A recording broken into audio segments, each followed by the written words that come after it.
At 45 years old, Della Hartley was walked out of a motel office she had run for 19 years with a cardboard box in her arms, $163 left in her checking account, and a termination letter that called 19 winters of quiet decency a case of revenue fraud. The regional manager who signed it did not look at her when he said it. He kept his eyes on his clipboard, the way men do when they have decided you are a number that no longer balances, and he told her to leave her keys on the counter. He was certain she would disappear the way women like her always disappeared, into some smaller life, some quieter shame, some apartment with a microwave and a television and nothing left to fight for. What he never imagined, what nobody in that high cold corner of Montana ever imagined, was that the condemned motor court her late father had left her on Halloran Pass, the one the county had appraised at exactly $0, the one her own brother told her to sign away to the first man who offered cash, of an old front desk that would bring a developer F-board to an stub developer had been doing in the dark to a dead stop and remind an entire town. What ding a they dark? For 30 years. Stay with me until the very end. Because what Della found inside that desk did not just save a worthless building. It revealed a debt the size of a whole community, and it proved that the gentlest people are the ones the world should be most afraid of underestimating. Before we go any further, tell us where you're watching from tonight. And if a story like this means something to you, make sure you're subscribed, because there is a moment near the end of this one that I promise you will not see coming. Della Hartley had spent her whole life being the kind of woman other people called reliable, which is a word that sounds like a compliment and functions like a leash. Not bright in the way that draws attention, not ambitious in the way the world rewards, just reliable, steady as the snow line, the woman who showed up early and stayed late and made sure the people around her were taken care of, even on the nights when no one thought to ask whether she was. She had grown up in Quill, Montana, a town of 900 people folded into the bottom of a valley where Halloran Pass came down out of the mountains and met the old state highway. Her mother had cleaned rooms at the lodge in town. Her father had run a motor court up on the pass, 11 miles of switchbacks, above the valley floor, where the trucks came over the summit and the weather turned without warning and a lit window could be the difference between a bad night and a final one. She had learned early what work looked like. She had learned even earlier what it cost to be the person everyone leaned on. Her father was a man named Walter Hartley, though everyone on the pass had called him Walt, and Della had spent most of her adult life not speaking to him. It was not a dramatic estrangement. There had been no single fight, no slammed door, no unforgivable word. It was the slow, quiet kind of distance that builds between two people who love each other and cannot find the language for it. The kind that hardens one missed Christmas at a time until 12 years have gone by, and neither of you remember exactly how the silence started or how it got so deep. She had left Quill at 23. She had married a man named Roy Sutton who turned out to be charming in the way that cost you everything. And when that marriage finally collapsed at 31, she had not gone home. Pride is a strange shelter. It keeps the rain off and it freezes you solid. She had built her life instead around a job. The thing she could never explain to anyone, the thing she had stopped trying to explain even to herself, was that she had not left her father because she stopped loving him. She had left because loving him had begun to feel like standing in a cold house with the windows open. Walt Hartley had been a man who showed everything he felt by doing, and almost nothing by saying. When Della was 9 and broke her wrist falling off the propane tank she'd been told 100 times not to climb, he had driven her 40 minutes to the hospital in Helena at midnight with one hand on the wheel and the other flat on her back. And he had not said a word the whole way, not one. And she had understood even then that the silence was the love, and the love was the silence, and that she would spend her life trying to hear it. He gave away rooms to strangers, and could not bring himself to call his own daughter on her birthday. He patched a stranger's roof in the rain and let 12 years of Christmases go by without picking up the phone. It was not that he had no heart.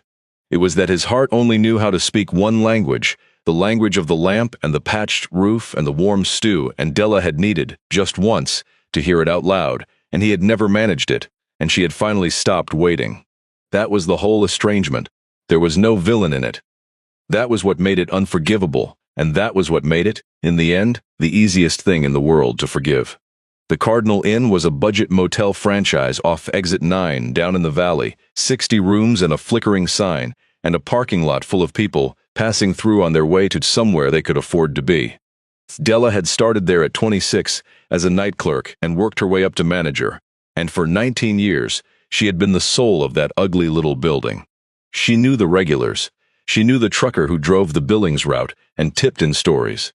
She knew the families who came through every summer on their way to the lake, the kids a little taller each year.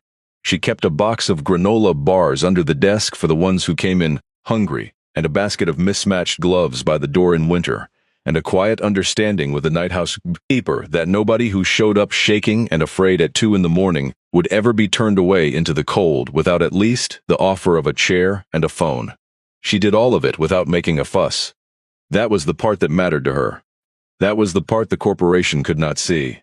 The trouble came in February, on a night when the pass closed, and the valley filled with the kind of blizzard that turns a highway into a rumor. A woman came into the Cardinal Inn a little after midnight with 2 children, and a split lip and no purse, no card, no cash, nothing but a pickup truck idling in the lot with a man's name still on the registration and a look on her face that Della had seen before and would have recognized in her sleep. Della did not ask many questions. She put the woman and her kids in room 114, the quiet one at the end away from the highway.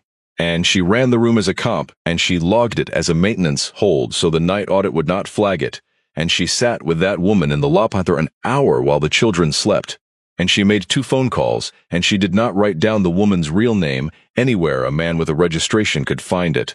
The woman left before dawn, when the plows had finally opened the on-ramp, and she did not say where she was going. And Della did not ask, because asking was a thing that could be repeated to the wrong person later. She left a note on the nightstand of room 114, written on the back of a Cardinal Inn notepad. 3 words and no name, and Della kept it in the drawer of the front desks for the rest of that winter, and read it more than once on the nights when the job felt like nothing but a flickering sign over an empty lot. Thank you, we made it. That was all. It was enough. She did the same thing 3 more times before spring. A family from Idaho, whose old sedan threw a rod on the highway shoulder with a 6-week-old baby in a car seat in the back, the mother walking the parking lot at 1 in the morning, bouncing the infant against the cold, the father on his knees in the slush with a flashlight in his teeth, and Dellaby had put them in room 109 and brought them the space heater from the Mac office, and warmed bottles in the lobby microwave until the parts store opened. An old man, clearly a veteran, clearly carrying something heavier than the duffel bag he set down by the door, who had been sleeping in the bus shelter on exit 9 for 3 nights, and would not have survived the cold front the radio kept warning about, a wind chill of 30 below coming down off the mountains. He had not wanted to come in. That was the thing Della remembered. He had stood in the doorway with the snow blowing in around him and tried to refuse, because some people have had charity weaponized against them so many times that kindness reads as a trap. And she had told him it was not a favor, it was a room nobody was using, and he could shovel the walk in the morning if it made him feel square. He had taken the room, he had shoveled the walk, he had been gone by the time she came back on shift. And a teenager, 18, if he was a day, but with the lost dog eyes of someone a great deal younger, who had come in out of the dark with a backpack and a bus ticket he had missed, and the particular brittle pride of a kid who has just learned that the people who were supposed to keep him safe will not. He needed 1 night indoors to figure out the rest of his life, and Della had given it to him, room 112, and she had left a granola bar and a $5 bill on the dresser and not made a thing of it, and in the morning the room was empty and the $5 was gone, but the bed was made carefully. Hospital corners, the way a kid makes a bed when he wants you to know he was raised better than his circumstances. 4 comped rooms across 1 brutal winter. Della never once thought of it as a decision. She thought of it the way you think of breathing, which is to say she did not think of it at all until someone tried to take it away from her. She thought of it as the only thing a person could possibly do. The corporate audit thought of it as something else. In March, a regional efficiency review flagged a pattern of unaccounted room nights at the Quill location. 4 rooms logged as maintenance holds, no revenue, no incident reports, no paper trail that a spreadsheet could love. They sent a regional manager named Brent Cooley, a man of maybe 35 in a fleece vest with the company logo on it, and he sat across the desk from Della in the office she had run for 19 years, and he used the words liability and exposure and fiduciary responsibility, and he never once used the word person. Della tried to explain. She told him about the woman with the split lip. She told him there were children. She told him it had been 20 below outside and the pass was closed and there was nowhere else for these people to go. Brent coolly nodded, the way people nod when they are waiting for you to finish, so they can say the thing they already decided to say.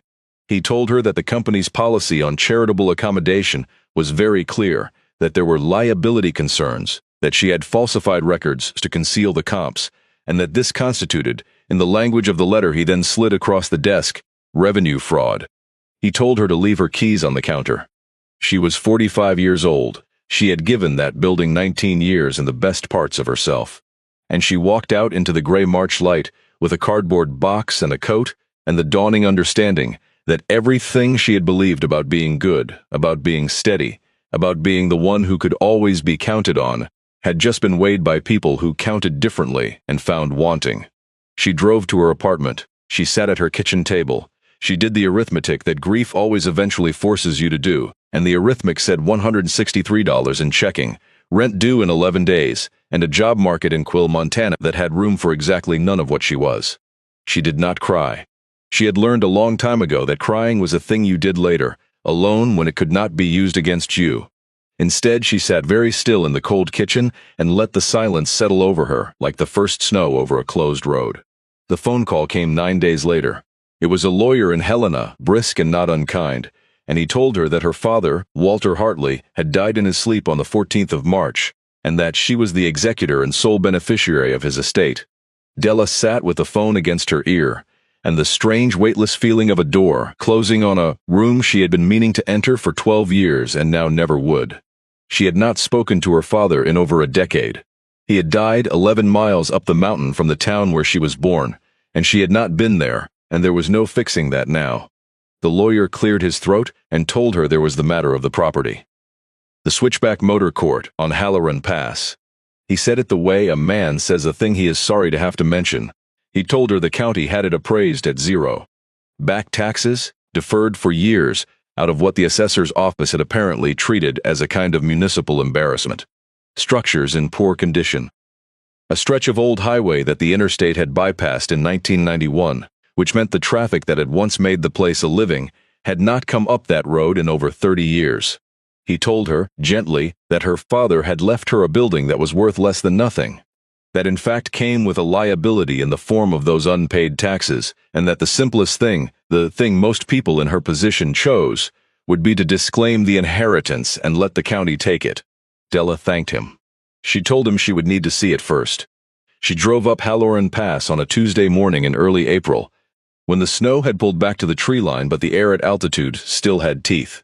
The road climbed in long switchbacks through stands of lodgepole pine, and the smell came in through the cracked window the way it had when she was a girl, pine resin and cold stone and the faint mineral breath of snowmelt, a smell that lived in some old room of her memory she had kept the door shut on for 30 years. She had not been up this road since she was 23. She had told herself it was because she was busy. She had told herself a great many things. The Switchback Motor Court sat in a wide gravel pull-off at the top of the third long curve, where the mountain opened briefly into a shelf of flat ground and you could see all the way down into the valley and the toy-sized town at the bottom of it. It was a single low building in an L shape, 8 units and an office, the kind of motor court they had stopped building when America stopped driving slowly. The roof sagged at the far end. The paint, which Della remembered as a warm cream, had weathered to the gray of old bone. The big sign by the road still stood, a tall stool post with a hand-painted board, and most of the letters had faded past reading, but she could still make out the shape of the word that had been her father's whole life. Vacancy, and below it, smaller in her father's careful block letters, faded almost to nothing but not quite gone, always. She stood in the gravel lot in the cold, bright air and looked at it for a long time. Brent Cooley had slid a letter across a desk and told her what 19 years were worth. Her brother had called the night before, from his comfortable life in Denver, and told her to sign the thing away to the county and be done with it, that it was a money pit, that Dad had been a stubborn old fool who could never let a dead business die. And here, at the top of a road nobody drove anymore, was a building the entire world had appraised at zero. She had a feeling, standing there, that the world had made a habit lately of appraising things it did not understand. Preparing and narrating these stories takes us a great deal of time. So if you're finding something here worth your while, take a second to subscribe. It genuinely keeps this channel alive. Now, back up the mountain with Della. The office door was not locked. That was the first thing that stopped her. In 19 years of running a motel, she had developed an almost religious feeling about locked doors. And her father's office at the top of an abandoned pass, 11 miles from town, with no one to watch it, stood open to anyone who turned the handle. She pushed it in and the hinges complained, and the smell came out to meet her. Cold wood smoke from a stove gone out weeks ago. Dust and old paper.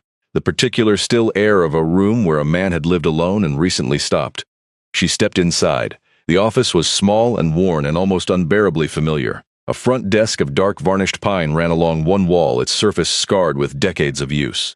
Behind it hung a pegboard of room keys, 8 of them, each on a diamond-shaped fob her father had cut and sanded himself. There was a wood stove in the corner, cold, with a stack of split lodgepole beside it. There was an armchair with the stuffing showing at one elbow and a reading lamp beside it, and a low shelf of paperback westerns gone soft with handling. And on the desk, in a heavy brass holder green with age, there was an oil lamp. Not electric. An actual oil lamp, the kind with a wick and a glass chimney. The chimney smoked dark at the top from years of burning. Beside it lay a box of wooden matches and a small tin of lamp oil, and a square of cardboard on which her father had written, in the same block letters as the sign outside, 4 words she would not understand for several more days. Keep the light on. Della stood in her father's office and felt the 12 years between them open up under her feet like a crevasse. She did not cry then either. She had work to do, and work was the only language her body had ever fully trusted. She spent that first day doing what she knew how to do, which was to take inventory of a building. She walked the 8 units one by one with a flashlight and a notebook. Most of them were in the rough shape the lawyer had promised. Soft floors, water stains, a smell of mildew in the 2 on the low end. But they were not the ruins she had braced for. The roofs had been patched, recently by hand, with a competence that surprised her. The beds were made. Every room had clean linens folded at the foot of the mattress and a spare blanket in the closet and, she noticed as she went, a small card on each nightstand in her father's handwriting that said the same thing. No charge if you need it. Pay it forward when you can. She found herself standing in the doorway of Unit 4 for a long while, holding that card, not entirely sure what she was looking at. The units told a story she did not yet know how to read. They were poor, yes, water-stained and tired, the carpet worn to the backing in the doorways where 30 years of boots had come in out of the snow. But they were not the rooms of a man who had given up. Someone had been keeping them ready. Someone had been laundering linens for guests who, by every economic measure Della understood, did not exist, on a road no one drove, in a building no one would have blamed an old man for letting rot around him. The soap in the bathrooms was unwrapped and waiting. The water glasses were clean and turned upside down on folded paper. In the closet of Unit 6 she found a child's nightlight, a little plastic moon, plugged into the wall and switched off. As though her father had wanted a frightened kid in the dark to have at least that, the soft suggestion that the night was not total. She stood in Unit 6 with the plastic moon in her hand and felt the shape of a question forming that she did not have words for. Who were all these rooms for? Who had he been keeping the light on for, all this time, at the top of a dead road? It was the dog that found her, not the other way around. She had come back out to the lot in the failing light to get a tarp from her car, and when she straightened up, there was a dog standing at the edge of the gravel where it met the trees, watching her. He was old, gray around the muzzle, some big shepherd mix, gone lean with years, and he was missing his left front leg clean at the shoulder. He stood balanced on the other 3, with the patient steadiness of an animal who had made his peace with the arrangement a long time ago. And he did not bark, and he did not come closer, and he did not run. He just watched her with a kind of grave attention, as though he were the one deciding whether she could be trusted on this mountain. And not the other way around. Della crouched down slow and held out a hand. The dog considered it. Then he came across the gravel on his 3 legs, unhurried, and pressed the side of his big gray head against her palm and let out a breath that seemed to have been held for a very long time. There was a collar under the fur, worn leather, and a brass tag her father had clearly made himself, and on it was stamped a single word. Tuck. She did not know yet that Tuck was the first witness. She did not know yet that there would be others, dozens of others, That the dog leaning his weight against her hand in the cold April dusk was the first living proof of what her father had quietly been for 30 years, the first entry in a ledger she had not yet found. She only knew that the animal was hungry and three-legged and waiting. That he had clearly been waiting at this spot for weeks, for a man who was never coming back, and that she could not possibly leave him there. She fed him the last of the granola bars from her glove box, the ones she had carried out of the Cardinal Inn in her cardboard box, and she let him follow her into the office. And when she lit the wood stove against the mountain cold, he lay down in front of it with a groan, and put his gray head on his one front paw and watched her with those grave brown eyes. Della sat in her father's chair with the broken elbow and looked at the oil lamp and the card that said, "Keep the light on," and the three-legged dog her father had clearly loved. And for the first time in 9 days, in 19 years and longer than she could honestly say, she felt the cold thing in her chest move slightly. The way a closed door moves when someone on the other side leans against it. She stayed the night. She had not planned to. She lit the oil lamp because the card told her to and because the electricity in the units was off, and she watched the small flame steady itself in the glass chimney and throw its warm light across the worn office. And she understood dimly that her father had kept this lamp burning every single night of his life up here, a light at the top of a road nobody drove, for travelers who almost never came. It made no sense. It made no business sense, no economic sense, no sense of any kind that Brent Cooley and his clipboard could have measured. And yet there it was, smoke darkened from 30 years of burning. She fell asleep in the armchair with the dog at her feet and woke to mountain light coming gray and gold through the dusty window, and a decision had made itself in her somewhere during the night, the way decisions sometimes do. She was not going to disclaim the inheritance. Not yet, not until she understood what she had inherited. The first weeks were a hard, plain education in everything she did not know. The well pump had to be primed by hand, and she got it wrong twice and stood there soaked and swearing at a pipe before she got it right. She split her own wood for the stove, and she was bad at it. At first, the maul bouncing off the rounds, until an old man named Earl, who ran the store down in Quill, drove up unasked one afternoon with a splitting wedge and showed her how to read the grain, how to look for the check the wood wanted to break along, and then sat on the tailgate and watched her do 12 rounds, which she came to understand was a kind to take the maul. Which she came to understand was a kind of Earl had known her father. Everyone in Quill had known her father, it turned out. In the glancing way, you know a man you assume you have all the time in the world to know better. They remembered Walt at the feed store and the gas station and the one diner, remembered him as quiet, as fair, as a man who paid cash and kept to himself, and not one of them, not a single one, had any idea what he had been doing up on that pass. Della would learn that too in time, that the people closest to a quiet life are sometimes the last to see its shape. She found his habits in the office like fossils. A spiral notebook by the window where, every single morning for 30 years, he had written down in a kind of private shorthand, the temperature and the wind and whether the pass was open, page after page after page, a man keeping faith with the mountain. A coffee can of bent nails he had clearly straightened by hand on winter nights, because new nails cost money he would rather keep for guests. A cigar box of his reading glasses, 4 pairs, all repaired with tape and fishing line. She held those taped glasses in her hand for a long time. Here was a man who would give a stranger a free room for a week and would not spend $6 on glasses for himself. She had spent 12 years thinking she did not understand her father. She was beginning to suspect she had understood him perfectly and had simply never forgiven him for being exactly what he was. It took her 3 more days to find the ledger, and she found it by accident, which seemed to be exactly how her father had arranged for most important things to be found. She had been trying to fix the front desk. The varnished pine top had a warp in it, where the wood had pulled away from the frame along the back edge, and as she worked a flat bar under it, to reseat it, the whole rear panel of the desk, which she had taken for solid, swung loose on a hidden hinge her father had built into it decades ago. Behind the panel was a shallow cavity, dry and clean and clearly made on purpose, and inside the cavity were 2 things. The first was a steel cash box, old and dented, and when she opened it, she found not money but a thick sheaf of letters, dozens of them, in dozens of different hands, on every kind of paper, some of them yellowed soft with age. The second was a book. It was a ledger.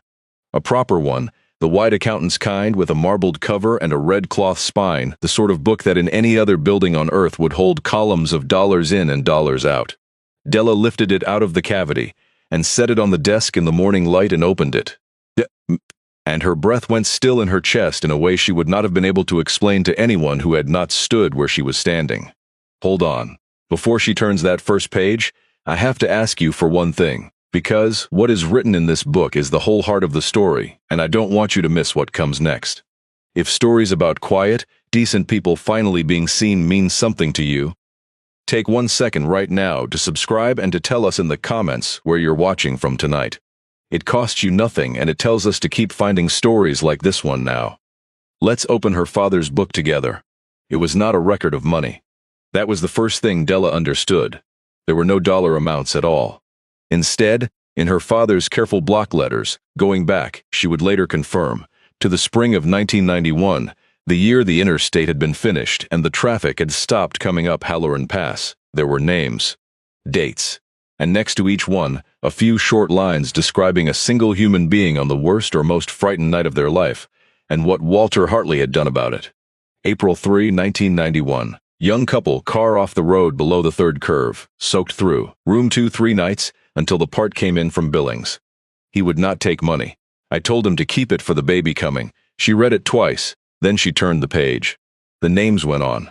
They filled that page and the next, and the one after that, year after year, decade after decade, in the same patient block hand that grew very slightly shakier as the dates climbed toward the present. A trucker who had jackknifed in an ice storm, and sat in the office for 2 days until the road cleared, fed from Walt's own stove. A runaway girl of 19, half frozen, whom Walt had not turned out and had not turned in, but had instead driven down the mountain himself to a shelter in town once she was warm enough to choose it.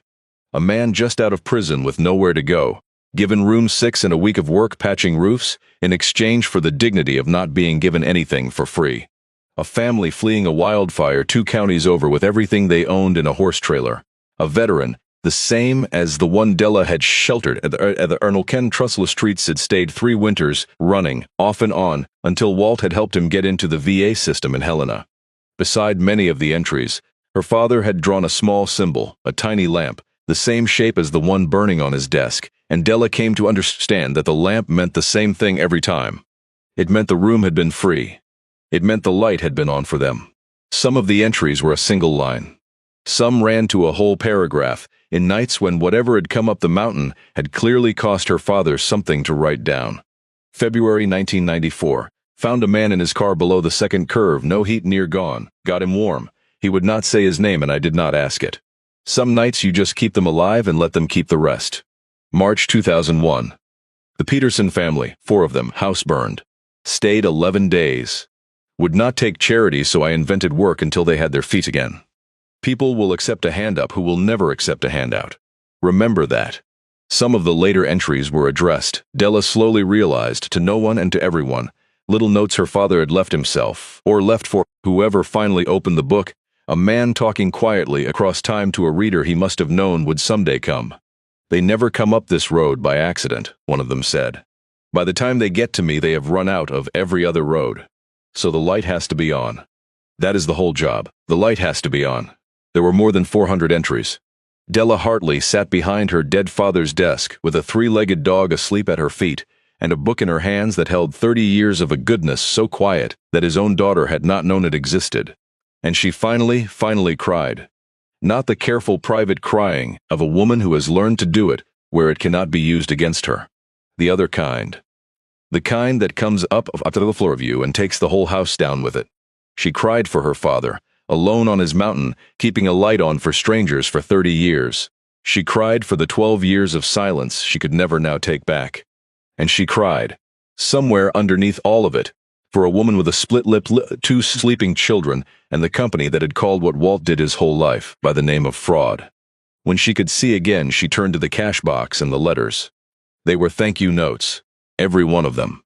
Some were a single line on a torn scrap, some ran for pages. They came from all over the country, postmarked from 40 states, because the people Walt had sheltered had gone on, gotten back on their feet, found their way to whatever came next, and a startling number of them had taken the time, sometimes years later, to write back up the mountain and tell the quiet man at the top of the pass what that one warm night had meant. "We named her after the room you gave us," said one. "Room 2, we named our girl Marlowe, but we call her 2. I would not be alive to write this if your light had been off that night," said another, in the shaking hand of someone for whom that was not a figure of speech.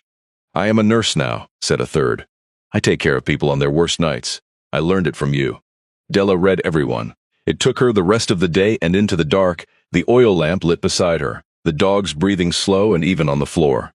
And when she was done, she understood that she had not inherited a worthless building on a dead road. She had inherited the single most valuable thing her father had ever made, which was a debt the whole region owed him and did not know how to repay, and the only instruction he had left for what to do with it, written on a square of cardboard in his block letters.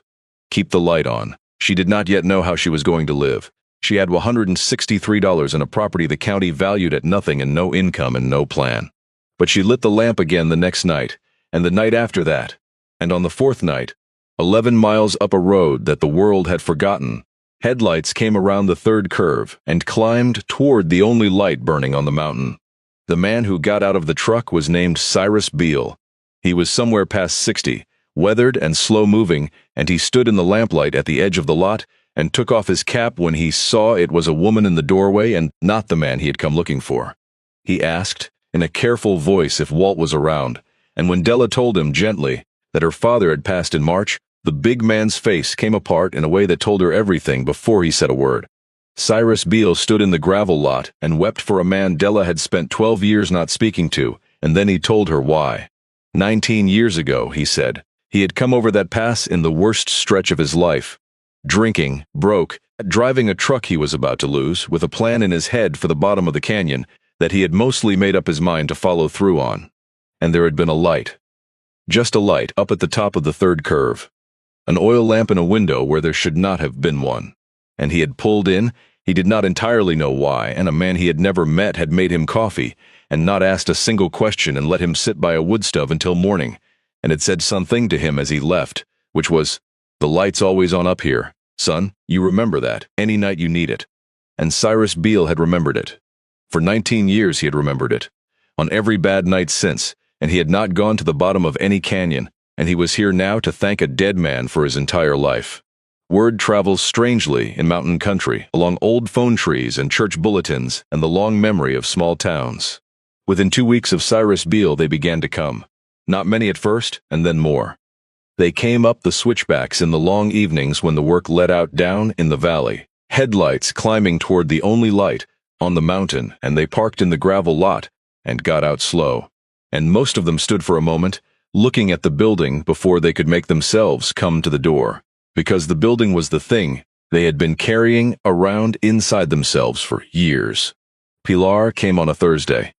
She was in her early 40s now, steady and warm, and she ran the free clinic down in the valley 2 days a week, and she told Della that she had come over Halloran Pass 20 years ago at 22, with a black eye and a 4-month-old and $40, and a man 2 hours behind her who had promised her she would not get far. She had not known where she was going. She had only known she was going.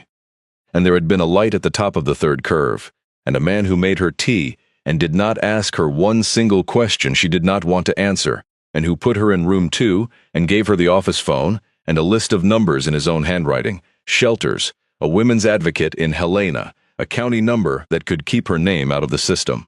She had used every one of them. She had her own name now. She had a daughter in college and a clinic full of people on their worst days, and she had spent 20 years, she said, telling herself she would drive up here someday and thank him, and she had let 20 years go by, and now she was thanking a chair by a cold stove and a woman she had never met. Della told her the chair counted. She believed it did. Joaquin came on a Saturday with his whole family in the truck, his wife and 3 kids, and he stood in the lot and could not at first get the words out.